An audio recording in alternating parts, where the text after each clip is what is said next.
Welcome to the PFL 2 pre-fight show, featherweights and heavyweights on ESPN+.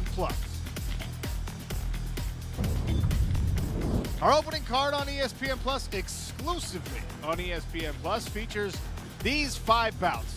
You can see Ante Dillia in the feature heavyweight affair. He was a finalist last year, and he is a big-time favorite tonight as he welcomes Mateus Scheffel to the PFL. Simulcast on ESPN Plus and ESPN2 starting at 9 Eastern. 5 more fights. The heavyweight main event, Bruno Cappelozza and Stuart Austin, sees Bruno a big-time favorite, and some interesting matchups leading into it as well. Welcome in, PFL fight fans. Sean O'Connell, happy to be here beside the PFL Smart Cage for the second week in a row in Arlington, Texas. A really fascinating featherweight and heavyweight card. Everybody looking for points in our regular season standings. And of course, the journey begins to a $1 million championship for every fighter on the card tonight. If you're not super familiar with the format, don't worry, I've got you covered thanks to Puncher's Chance Kentucky Bourbon. Here's how it works. 10 fighters in each division, 6 different weight classes, 2 regular season fights for each fighter, 3 points for a win, bonus points if you manage a finish. The top 4 fighters on points in each division make the playoffs, and at the end of the road is a $1 million champion in each division. The pre-fight show is all about how we're betting this card, and you don't have to listen to my advice. In fact, you don't want to listen to my advice. Ian Parker, our betting expert, he had a little bit of an up and down in PFL 1. Almost hit on Antonio Carlos Jr.'s first ever knockout finish. You predicted it. He landed the big punch, Ian, but he just didn't keep punching. He went for the submission instead. So close. Yet, so far. You know, if he would have just not done anything, I think his opponent would have stayed asleep. But Sean, look, we had a great first night. We're gonna have a great second night. Tonight's a little bit different. The favorites, we got some real heavy ones here, so we're gonna get real creative in order to make people money tonight. All right, yeah, some big time numbers on this. We'll take a look at odds, but let's talk about the main event. Bruno Cappelozza and Stuart Austin, a champion from a season ago against the guy who we've seen in the PFL Smart Cage, but he wasn't really able to get going. How do you see this main event? Well, I hope he gets going real quick, because if not, he's going to have that man in his face in under 3 seconds. Bruno Cappelozza, the reigning champ, punches and bunches, aggression. A young Vitor Belfort, as Randy Couture calls him, and I like that a lot. This is someone that just is as confident as ever. He comes in there and he knows exactly what he's going to do, and he's going to get the fight done. The PFL format is perfect for this type of fighter, and I see him getting really far, if not possibly repeating again this season. Looking at his opponent, Stuart Austin, look, last season, he wants to right the wrong. 31, knockout from Hayden Ferreira. He's hoping to last longer than that. He's hoping to pull off the upset. He called for this fight. Can he get it done, Sean? I don't know. That's a tall task he's asking for in Bruno Cappelozza. All right, so there's the betting big board. How are we betting this fight, Ian? Well, we talked about these huge odds, minus 1250. As much as I think Cappelozza continues his dominance and gets it done, for me, it's too much to risk. Even for a parlay, it doesn't add enough value. So where are we going to go? We are going to lean on our props. So we're going to get pretty specific here.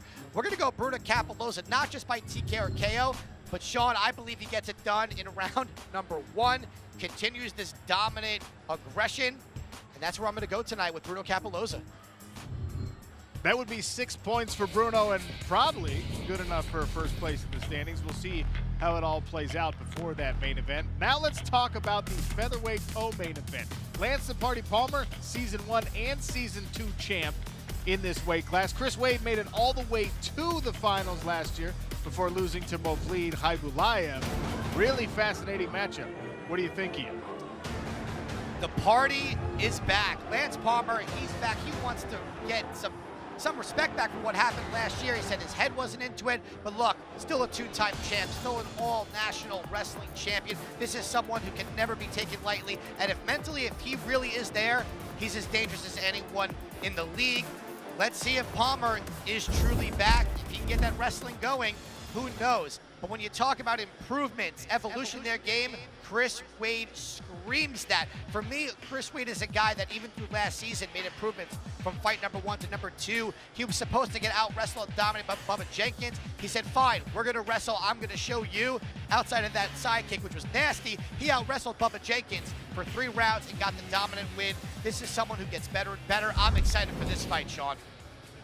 All right, let's take a look at this matchup on paper. 22-5 for Lance Palmer, 20-7 for Chris Wade. Both men have 1 knockout, bunch of submissions in their careers. The PFL records, Lance Palmer's only losses came last year. He was 10-0 before that. Wade a little bit more up and down, but man, he feels like he's on a different wavelength now. And actually, for more on this matchup and specifically on Lance Palmer, Brett Okamoto stands by. Yeah, thank you, Sean. And let's talk about Lance Palmer because, as you mentioned, last year was not the year that we're used to seeing from Lance. A 2-time champion goes 0-2, and he told me that Ian mentioned it as well. His head wasn't in it. He did not want to be here. I think we take that for granted sometimes as analysts, as commentators, as fans, that, hey, Lance Palmer's in the building. He wants to go step in that cage and compete. He did not want to do that last year for a multitude of reasons. You know, you had the quarantine, the bubble that he was dealing with, everybody that impacted everybody a little bit differently. He had a brand new daughter at home, wanted to spend time with her, and even just the training camp itself, Sean. This guy likes to go out to Vegas. He has everything that he needs there in Vegas. He wasn't doing that last year. He said he spent a lot of time just in his car driving to different facilities to work out and train for those fights. So mentally, emotionally, he just wasn't there in 2021. This year, totally different. He's back in Vegas. He's coming in very hungry, and he says even though he is a 2-time champion, he's coming in with a lot to prove. He feels like none of those titles exist. He wants to come in and show that he's still the same guy. All right, thanks, Brett. Look, we could talk about the fight all day, and it really is a very intriguing matchup, but how are we betting it, Ian Parker? For me, I take a look at both these guys and I see where they've come in their career so far. And for me, the evolution, the improvements. Chris Wade in that first fight last season, his cardio didn't look good. He said, my legs were heavy, I was running too much. Made the adjustment, all of a sudden just put on a ridiculous pace in his second fight against Bubba Jenkins. And if their wrestling neutralizes, the better striker to me is Chris Wade. I'm going with the underdog here. We're rolling with Chris Wade. All right, the underdog pick from Ian Parker. Are there any other underdogs on this card, Ian? I know that some of these favorites, we talked about it. You like some of them, but the odds are just too long. You know what? Let's talk about that. Brendan Lochnane. You know, this is someone who went real far last season, but possibly could be the heavy favorite to win. At minus 1,000, it's too much. Look, he's the better striker here. I think he's fought higher level competition. So if you can get him to win by knockout somewhere inside the distance, I think that's where you get your value. Moving on, Goldsov and Goodale. Look, Goodale made a joke. He said, I'm the highest paid PFL fighter that hasn't fought yet, and that's true. But man, he's getting a challenge right here in Goldsov, who's someone who can always win the league. Very tough Sambo fighter. Again, look at those numbers. They're just through the roof. So if you want to go for Goldsov, I say you take him to win by TKO or KO, possibly even in the first round. That's where I would go from there. Now, last but not least, let's talk about someone here in Ferreira against Jamel Jones. Man, take a look at this guy in Ferreira. This is someone you got to really keep an eye on. Last season, he came in. We know what happened with Fabrizio Verdú, but he bounced back with a 1-2 right there in 31 seconds. The size, the speed, it's unmatched. This is someone where he believes that if the Verdú controversy didn't happen, he would have went to the finals. You know what? Based on what I'm seeing in these highlights, what I saw last year live, I believe him. This is a dangerous, dangerous fighter. For me, Ferreira gets it done in round 1 also by TKO or KO. We saw Jamel Jones last season against Bruno Capolosa. He doesn't like pressure. He doesn't like getting hit. Ferreira is going to hit him and hit him hard by TKO or KO in round 1. All right, so that's how Ian Parker is telling us to bet our main card on ESPN2 and simulcast on ESPN Plus. What about the exclusive opening card here on Plus? You take a look at some of these odds. Ante Dilia last year was a finalist. He's a big-time favorite tonight. Bubba Jenkins is also a big favorite. These numbers look a little bit more manageable, but Ian, teach me, how are you betting this opening card? So we got an interesting fight, Adam Koresh versus Klidson Abreu. I'll start up with Abreu. He came in last year high expectations. He got flattened by Jamel Jones in the first round, and now he's got a really interesting, I think, difficult challenge in Adam Koresh. For those that are unfamiliar, undefeated prospect, knockout artist, and in the Challenger Series, he did nothing but press, devastating knockout, won the contract. Earlier in the week, he was an underdog, and now he's minus 225. For me, that's a little rich to take on a prospect. However, I'm going to go with another prop here, Sean. I think Koresh gets it done and keeps the streak going with knockouts. So by KO or TKO, I'm going with the highly touted prospect. This is another guy to keep on. He could be a dark horse in the season. All right, Ian, I'm glad you mentioned Adam Koresh's path to this PFL season, because there's another guy, this one at featherweight, who just recently won a contract on our Challenger Series, and that is Boston Boom Boom Salmon. But a tough matchup tonight at 145 pounds. Jamel Jones lost a really nasty knockout to Brendan Lochnane, but he's bounced back. He's on a win streak now, and he feels like he's healthier. Interesting matchup. How do you see it? Jamel Jones, Sean, you said it best. For him, it's about mentally being there because of his health. Now, we saw him fall to Lochnane, and we saw in his last fight, I scored in round one, not for him, but as you see, he rolled to that Kimura at the end of the second round, got a beautiful win, but he's not gonna have those opportunities here. I don't think it's a guy in Boston Salmon who I just believe, with the coaching behind him at Extreme Couture, with his coach Eric Disick, too smart, good IQ. He talks about speed, he talks about hands. In the Challenger Series, that was exactly what we saw. The counter striking was there, the leg kicks, and my God, those hooks, boom, on cue. Boom Boom is a very interesting prospect as well. In the Challenger Series, I'm really excited this will be an action-packed fight. Boston Boom Boom Salmon has been promising all week it would be an action-packed fight. And actually, Brett Okamoto caught up with the Hawaiian when he arrived earlier. Well, Boston, you had about 2 years, man, where you couldn't get into the cage. You had fights falling through, and then all of a sudden, you fight last month, you're fighting tonight, you're in a regular season format. Just describe the mindset of coming off that layoff, and now you're off and running. I'm a Hawaiian warrior. This is in my blood. This is what we do in Hawaii. Us Hawaii boys like to fight, so here I am.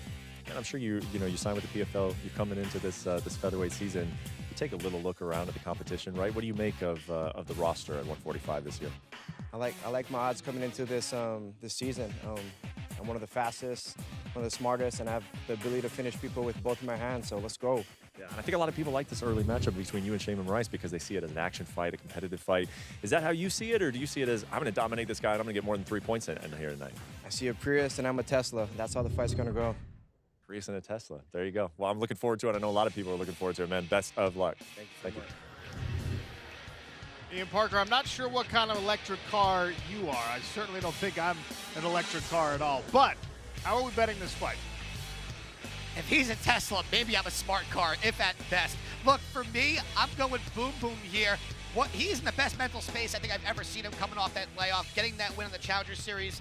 Let me get plus 130 on Boston Salmon. As much as I think Jamel Jones is a very solid fighter, I think the speed of Boom Boom gets it done. All right, we talked earlier about all the crazy numbers. There's another close fight on this card that you're not betting. Why are you staying away from Bubba Jenkins and Kyle Bochniak? Look, when you talk about a guy in Bubba Jenkins, he does seem a little bit more loose. He seems happier. He seems more laid back. But when you watch his fights, he tends to fade, and he's going against someone in Bochniak who, this guy makes fights ugly.